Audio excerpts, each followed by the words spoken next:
And that's exactly what we're going to do. I want to say it again. We don't need anyone's permission to organize, to get a contract, or to get these people to get the hell out. That's what we're trying to do here. And as we continue to organize and figure out who is funding the attacks on us, who is benefiting from those attacks, what leverage and influence do we have over them, when we use all of that power, there's really nothing that they can do to stop us. So coming to a rally like this is a great start, but it's time to join your union, join the Federal Unionist Network, join Free DC, join any group doing the work, and when you do that, we can fight and we can win. So now let's get to it.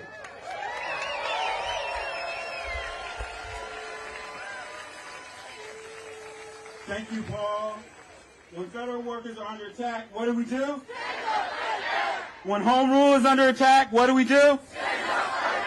When education is under attack, what do we do?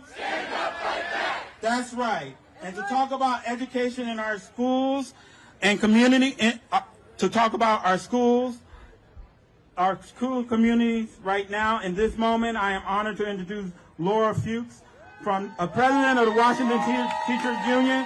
This administration is dismantling education at every level. Their allies in Congress have control over DC's budget, and they're a threat to our schools. So welcome, Laura.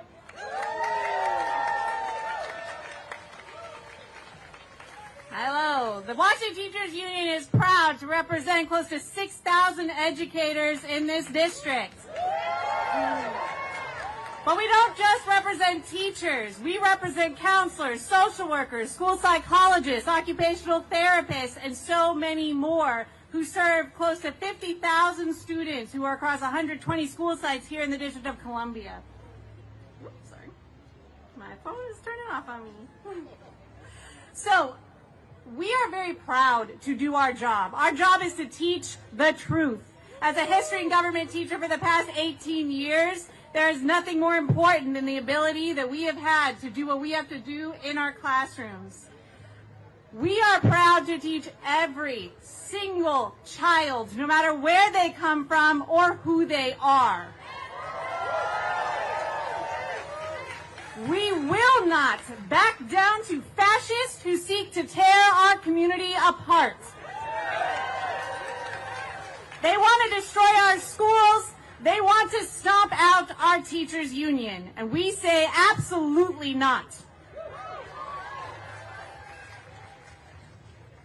In the face of a bunch of politicians who have chosen to turn aside from what is happening and shown indifference to what is going on outside of our classrooms, our educators have stepped up with community partners like Free DC and Defend DC Public Schools, and we have organized with parents, with the community-led safe passage routes over cops. Our educators have begun to set up networks inside their schools to make sure that they can communicate quickly and effectively with each other if and when necessary. They're having tough conversations about what we will have to do when, not if, the fascists come for our schools. But make no mistake, the billionaire attack on our public schools is not new. This started here comes the history government teacher in me, but this started in the 1990s when the Republican Congress passed a Charter School Board Act that imposed charter schools on our district. That foothold has allowed billionaires to infiltrate our policy-making systems in education. Bezos, Bloomberg, Eli Broad, and for us, the worst one, the Waltons. They have been seeking to influence public education from the outset. They wanted vouchers, but they couldn't get them right away. And so instead, they started to infiltrate the public charter system. They then got mayoral control of our public schools here in DC. Through that, they have now infiltrated D.C. public schools itself and have been seeking for the past 20 years to dismantle our schools from the inside. But we have been fighting this privatization the entire time. It has been union-led. It has been community-led. It has been parent-led. It has been student-led. And we can learn from all of those, both in the district and across the nation, who have been fighting against privatization of our schools for so long. It takes solidarity. It takes a clear vision and commitment to public education, free for all. We will have to steel ourselves because this has been and will continue to be an unrelenting fight for the promise of public education. But now is the time to stand up and fight back. We will fight for our public schools and the students we serve. We hope that you will fight alongside your teachers' unions.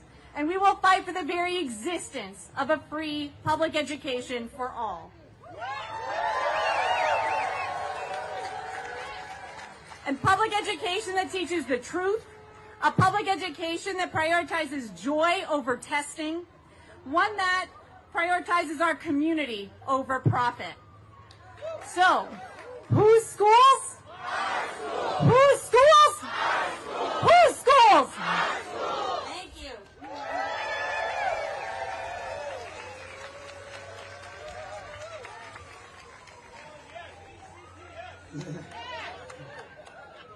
Thank you, Laura. That's true at our DC public schools. It's true for our colleges and university students. Now we'll hear from Dr. Soy, Vice President of Higher Education, SEIU Local 500.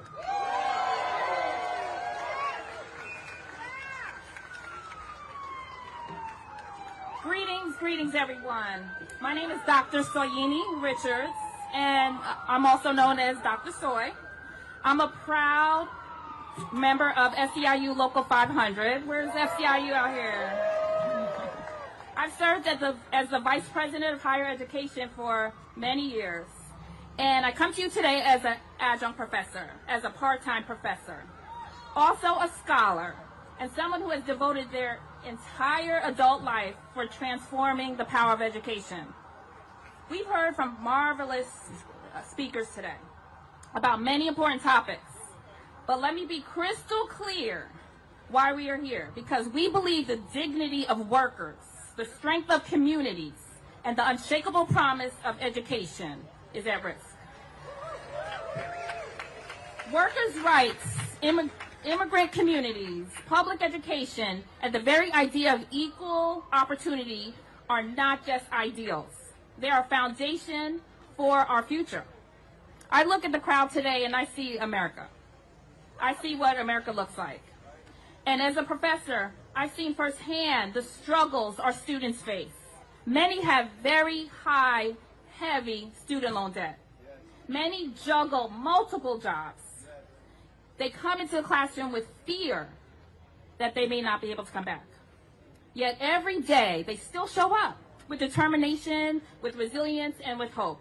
And I believe with all my heart that the education should never be reserved for a few, but it must be for all. Every family, every student, and every worker in America has a right to get an education. My friends, we cannot afford to remain spectators. Change does not happen on the sidelines. It happens when people like us stand together. So let's speak up and let's act. We know the power of an educated public. We know the power of critical thinkers. We know the power of collective action. And we will not stand silently while the dream of higher education becomes out of reach for the working families.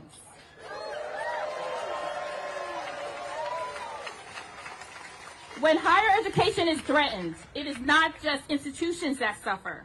It is the adjunct faculty like myself that work tirelessly without job security, the graduate workers, that keep the campuses alive while barely making ends meet, the staff who keep our schools running with dignity and heart, who often get no recognition or fair pay. But here's the truth. When we stand together, we are unstoppable.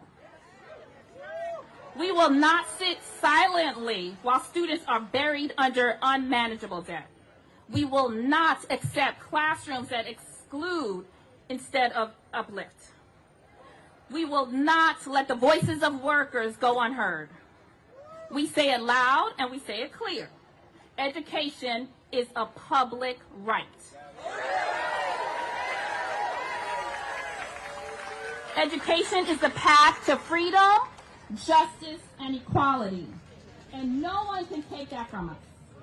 So today, let our voices be fully heard that funding of public higher education is a necessity.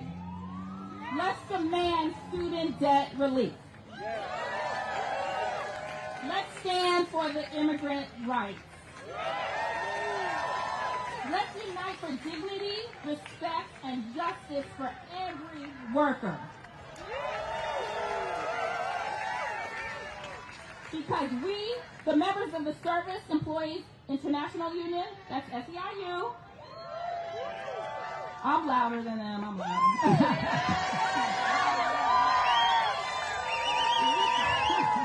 We're not just a union, we're a movement.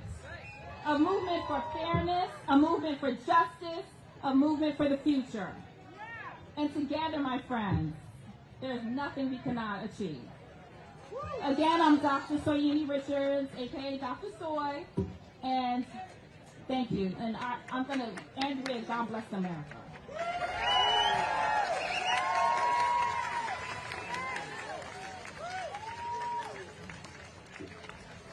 Thank you, Dr. Richards.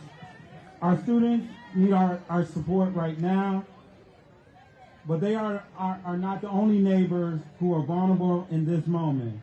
To talk more about that, give it up for Julia Truelove, a registered nurse at Washington Hospital Center and a member of National Nurses United.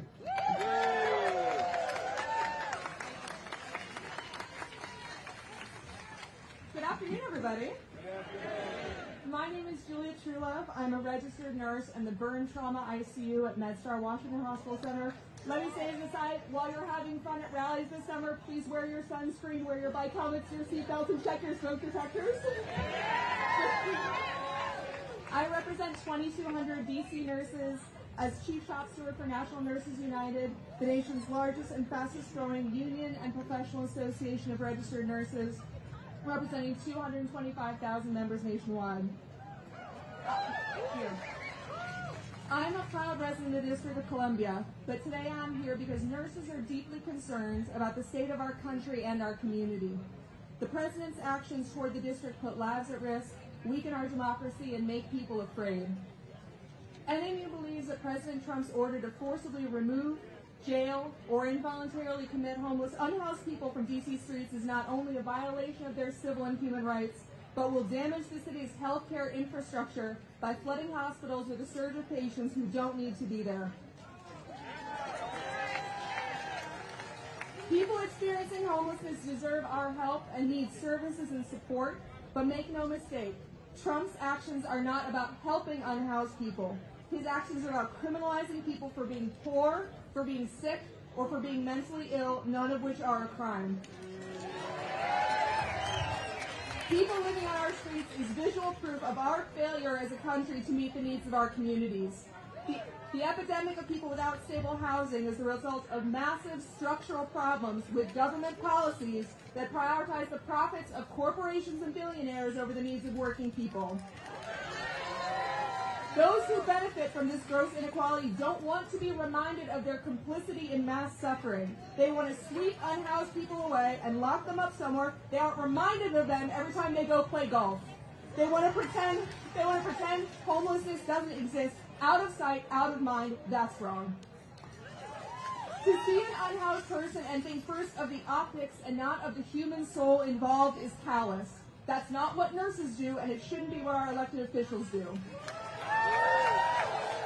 At Metro Washington Hospital and at hospitals across the city, emergency rooms are already overburdened and overcrowded. Patients and their loved ones wait hours to days for the care that they need. As soon as Trump announced the targeting of homelessness encampments, the D.C. Attorney General warned area hospitals to prepare for a surge of involuntary hospitalization due to law enforcement activities. The emergency department doesn't close its doors, but nurses expect ED wait times to dramatically lengthen. When a patient's admitted to the hospital and is ready to be discharged because their medical needs are met, we need to make sure the patient has a safe place to go. If hospital beds are full of people who are involuntarily hospitalized and don't have somewhere to be safely discharged to because of the lack of shelters and safe, stable housing, patients will stay in the hospital unnecessarily, blocking people who need to come in from the emergency department in the community, who need medical care.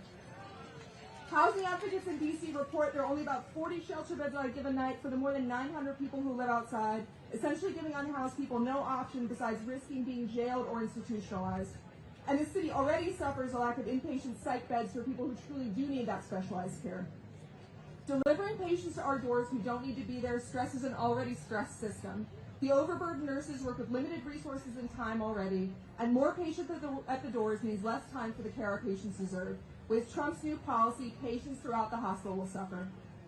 Nurses believe this order is an unlawful and immoral use of National Guard troops, federal law enforcement, and MPD. Critics say Trump's actions are reminiscent of Nazi Germany's roundup and incarceration of people it deemed undesirable. Nurses condemn this callous mistreatment of people who need our help and healing. We call for passage of programs including Medicare for all to guarantee health care for all people, and policies that provide decent housing, living wages, education, and safe environments for all. To all DC residents, I want to say from nurses that nurses are here to care and advocate for you regardless of your housing status, your immigration status, or anything else that makes you who you are. We are here to meet you where you are and to care for you and your loved ones. Nurses are proud to stand with you today in opposition to these dangerous measures and for a better future for the district. Thank you so much.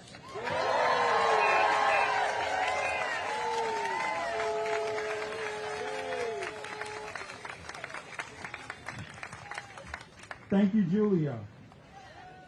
If you have been a part of the labor movement for any amount of time, you probably know who our next speaker is. He is a powerful speaker and champion for more than 185,000 members who he represents, but also for immigrant workers everywhere, including our brother, Kilmar Armando Abrego Garcia, a Smart 100 member who deserves to be brought back home to his family here in Maryland. So please join me in welcoming Jaime Contreras, Executive Vice President of 32BJ SEIU.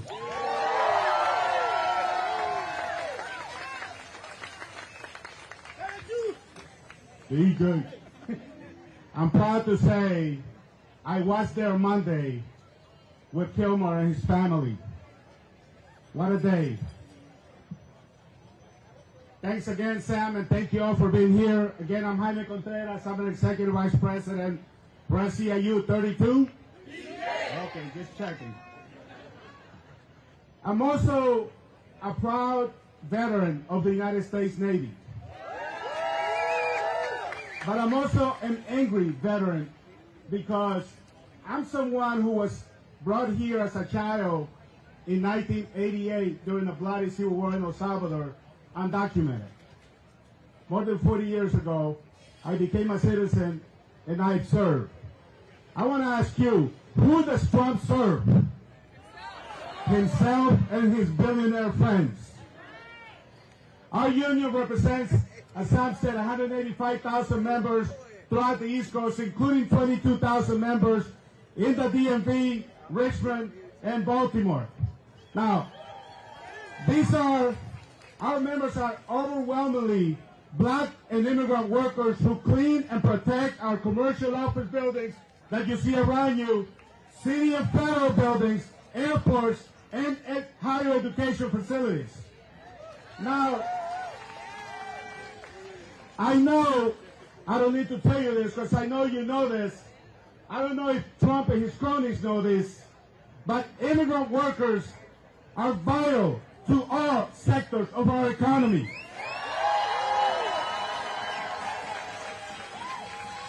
We have been living and working here for decades. Documented or not, immigrant workers are vital to our local and national economy. And I tell you, our members,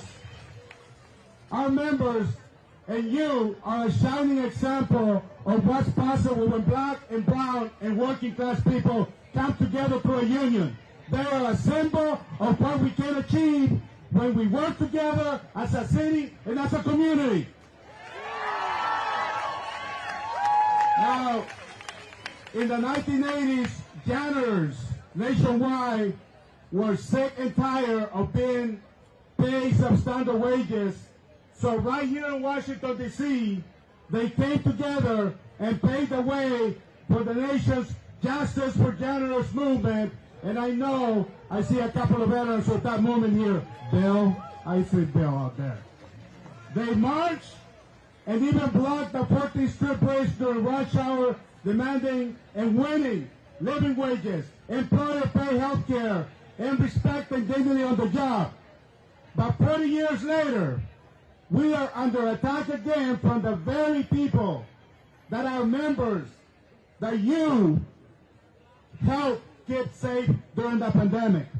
So I ask you, when working people and people of color are under attack, what do we do? Stand up like that. What do we do? Stand up like that. What do we do? Stand up like that. Because when we fight, we win. When we fight, we win. When we fight, we win. Sisters and brothers, there is power in numbers, and there's more of us than there is of them. Someone earlier challenged you.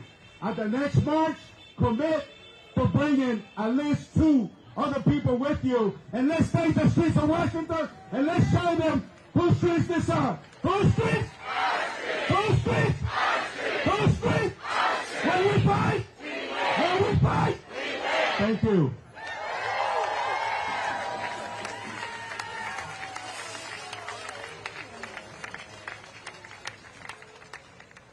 Thank you, Jaime. When workers are united, we will never be defeated. And when we see that in action with our union siblings fighting for their rights at the El Diplomat. To talk about that, I am proud to introduce a worker who is organizing with Local 25 at the El Diplomat. And she'll be joined by some of her co-workers because she's nervous. And that's what happens with bosses and those in the corporate who are greedy. Star is a greedy restaurant owner here in D.C. And he will not let these workers at the El Diplomat have an election. They want to join a union, and he will not allow them to do that. And so I'm so proud of Velma Ruiz and her co-workers who are going to come up and speak about what's going on there and their fight for fair wages and benefits.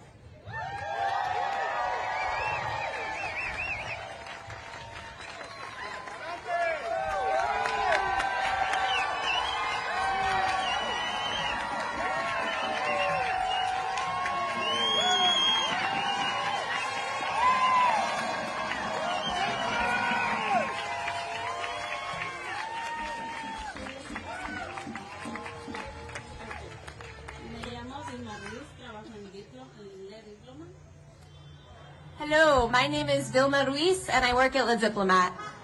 Llevo 4 años trabajando en la cocina del Diplomat. I've been working at La Diplomat for 4 years in the kitchen. A principios de año, mis compañeros y yo anunciamos luchamos por un sindicato. Earlier this year, my coworkers and I announced that we're fighting for a union. Luchamos por respeto. En varias ocasiones me he sentido irrespetada en el trabajo. We're fighting for respect. On several occasions, I felt disrespected at work. Un chef me tocó fuerte en el hombro. No está bien. A chef hit me hard on the shoulder. It's not right. Merezco respeto en el trabajo.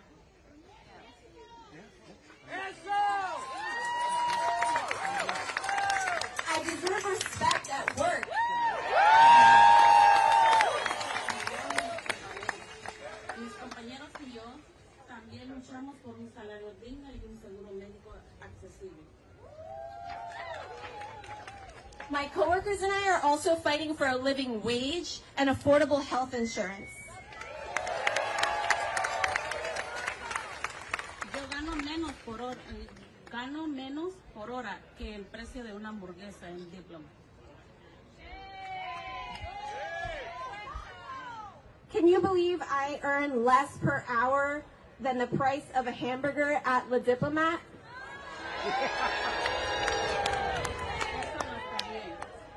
That's not good. Lucho por un futuro mejor. Estoy embarazada y lucho por mi bebé. I'm fighting for a better future. I'm pregnant. I'm fighting for my baby. Cuando luchamos, ganamos. When we fight, we win.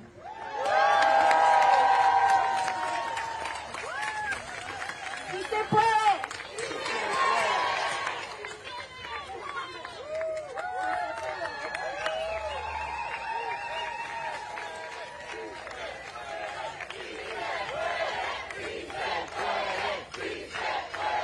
Sí se puede, sí se puede, sí se puede, sí se puede, sí se puede, sí se puede, sí se puede. Thank you, Velma. In a little while, we are going to march. And as part of that, we're going to stop outside the El Diplomat to support Velma and our brothers and sisters of Unite Here Local 25 who are on the picket line right now. And let's give it up for Velma and the El Diplomat workers. Next, we're going to hear from Danny, co-founder and organizer with El Colite, Virginia. Is Danny here? Right here. There you go.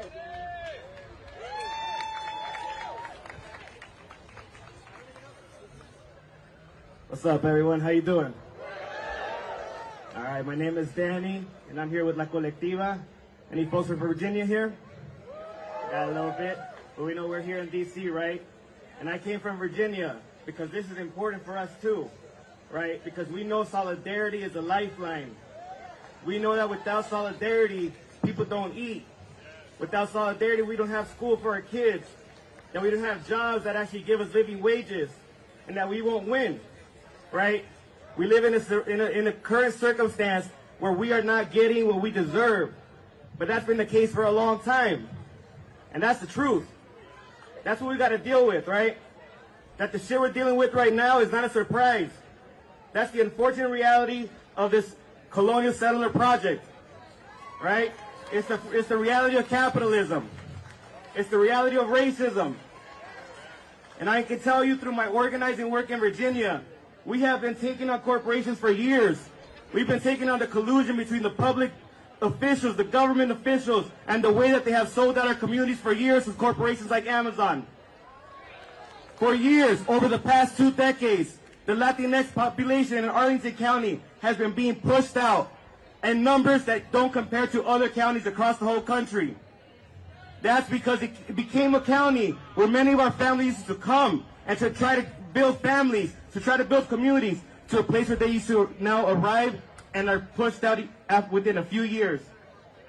That's due to increased cost of rent, that's due to increased cost of food, and it's also to the lack of support by public officials.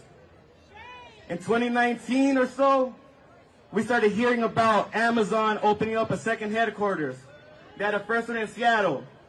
We know the destruction that they have caused in Seattle, the mass gentrification and displacement of communities there, the violence and policing that they have brought to that community as well. And we knew we had to stay on guard here. Unfortunately, our politicians caved to the pressure of corporations like Amazon. The House of Delegates gave a $750 million package from our public funds to Amazon in a debate that took less than 9 minutes on the floor of the legislature. The Arlington County Board also gave subsidies to this corporation owned by Jeff Bezos, at the time the wealthiest man in the world. It's ridiculous knowing that in our community our people are being pushed out and these politicians are giving our public funds away like nothing. And during that fight, we spent so much time telling them Amazon collaborates with ICE. Amazon collaborates with police and is pushing surveillance through their Ring cameras. Amazon busts unions and won't organize who are unionizing. Amazon is harmful to our communities. We shouldn't be supporting them in the local level, whether it's their data centers, whether it's their HQ2, any of them at all, any level of Amazon we should stop supporting. And that responsibility needs to be on the elected officials too. So again, that's why we're here. Because we know that Bezos also bought property in D.C. We know that his influence is also what got this dude elected into the White House.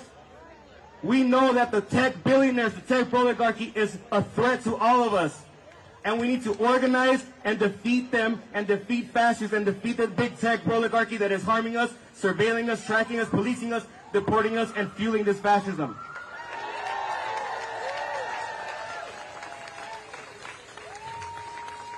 So I just want to shout out Free DC, Harriet's Wildest Dreams, and everybody who is organizing here locally in DC for all the amazing work that you're doing. Shout out to them.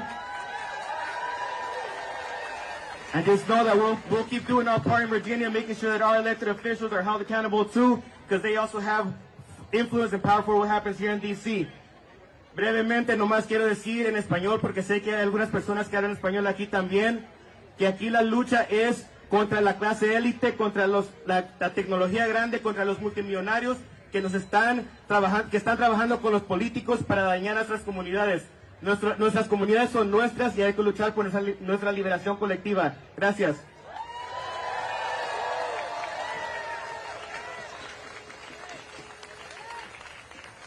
Thank you, Danny.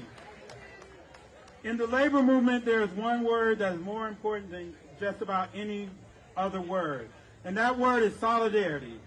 And that's what we're starting today, a week of action of solidarity. It's solidarity season at the Metropolitan Washington Council AFL-CIO. And it'll run all through next week with a bunch of actions. So you can go to dclabor.org for all of our actions today and going through the week.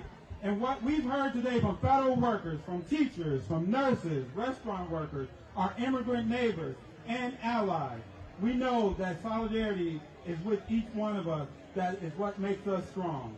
And we will continue to fight, labor will continue to fight for freedom, fairness, and security. And today our solidarity extends to the people and our members who live in the District of Columbia, who deserve to live free from this administration occupation and harmful and unlawful occupation.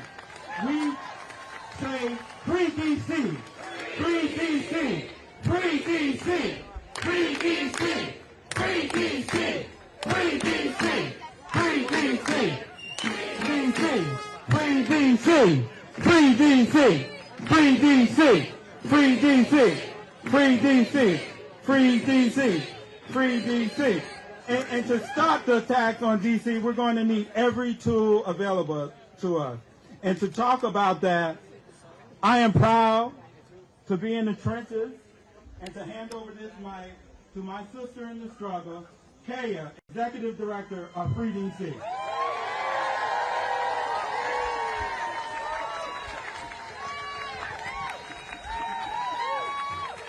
All right, thank you so much, Sam.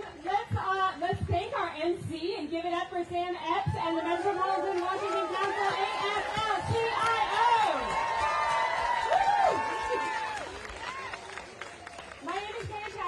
I am one of the proud co-founders of a renewed Free DC campaign. Can we get some noise for Free DC out here?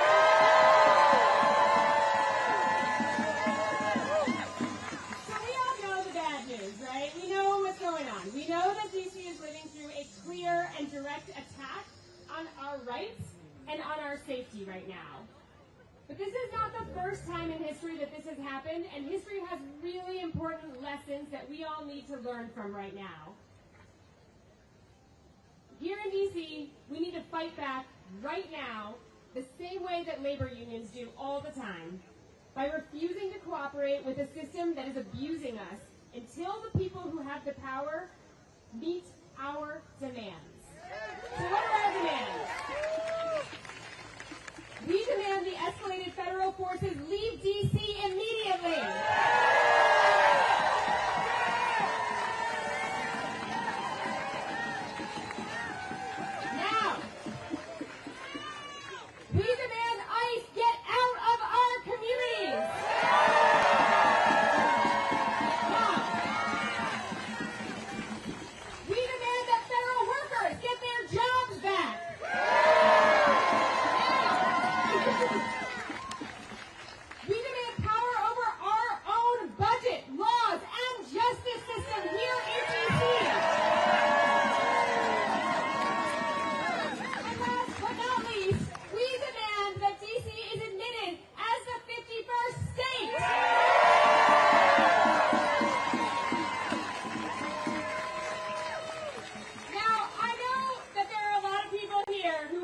doing a lot of work to not cooperate with ICE.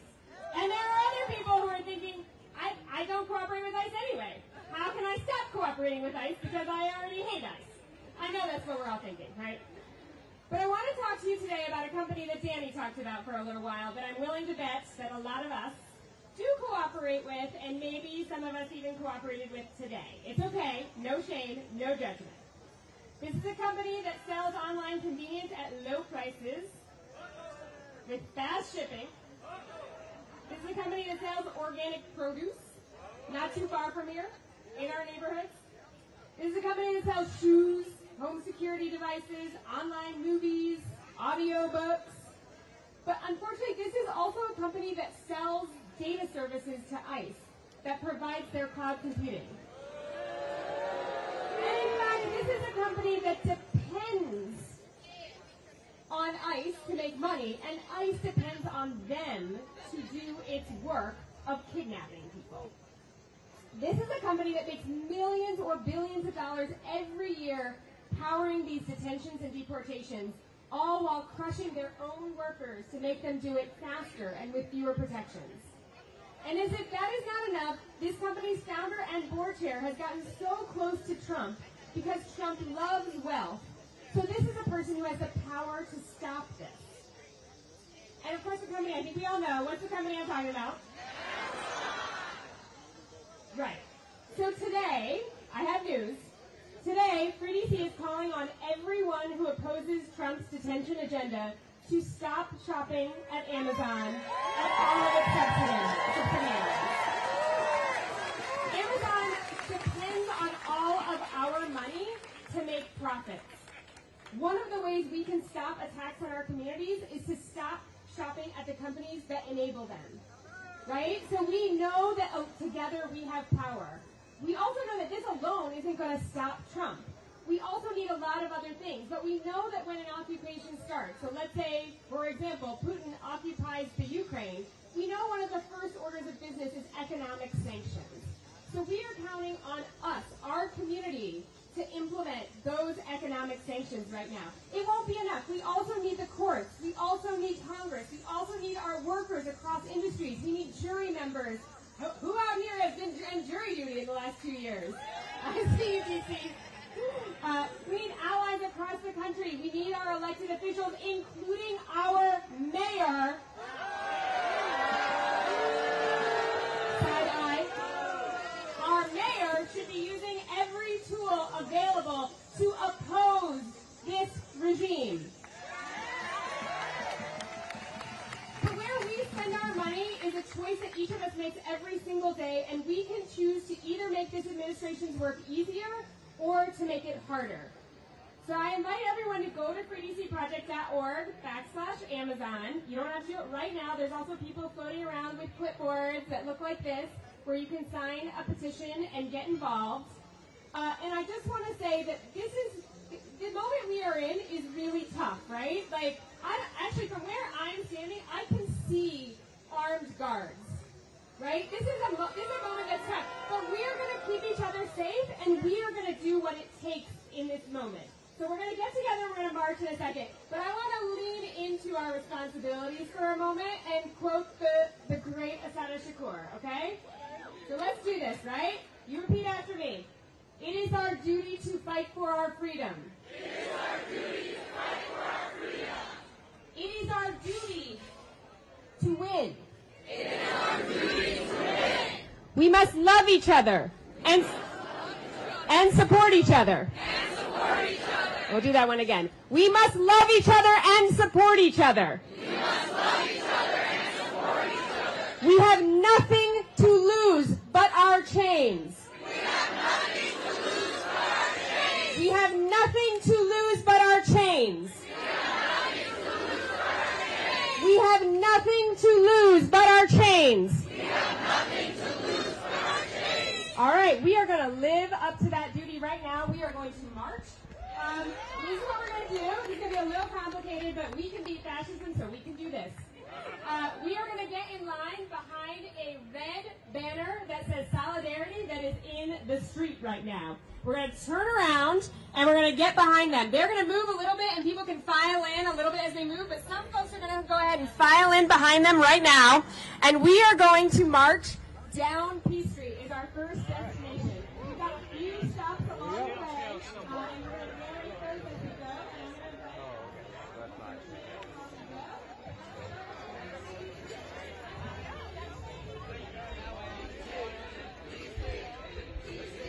Get behind the banner. Behind the banner.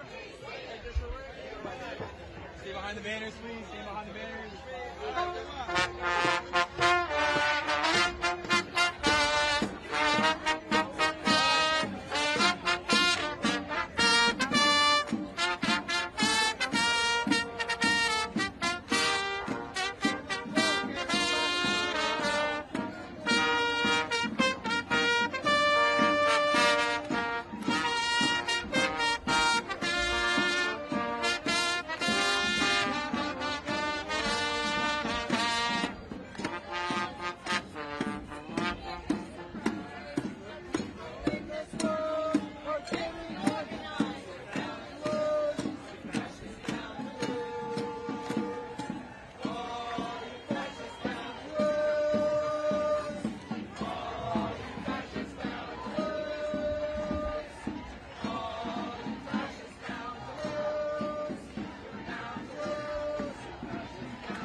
make the after.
Let's do it again. Who keeps us safe? We keep us safe. Who keeps us safe? We keep us safe. Who keeps us safe? We keep us safe.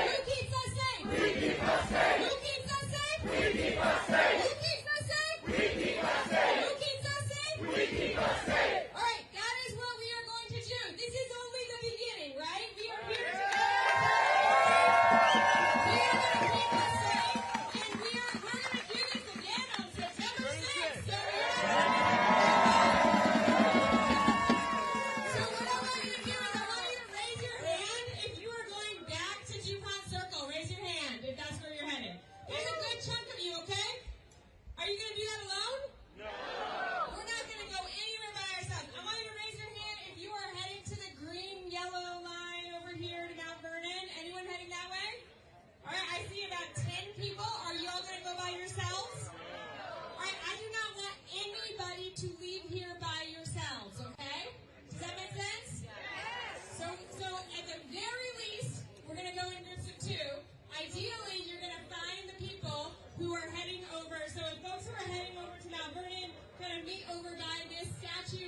who are headed to DuPont kind of go over there by the DuPont side. We're going to try to stay together in groups.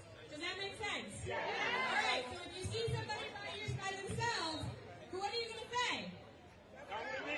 Come with me. Yeah, this is that simple. We are responsible for keeping us safe. This is also related to why we're all out here, right? This whole occupation is justified on the notion that we don't know how to keep ourselves safe. Is that true? No. We keep ourselves safe. When we are in charge of our safety, we don't do mass firings. We don't cut healthcare. We don't cut housing. We don't cut food. We do all the things that would keep us safe. And right now we're going to do those things by staying together, staying in groups, keeping ourselves safe as a community, because this is a community and this is only the beginning. Who would be saying that today is the beginning of the end of the Trump regime?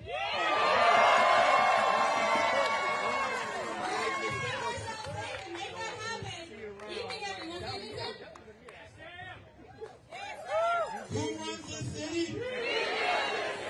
Workers run this city. Right? In D.C., we run this city. And this kicks off our solidarity season.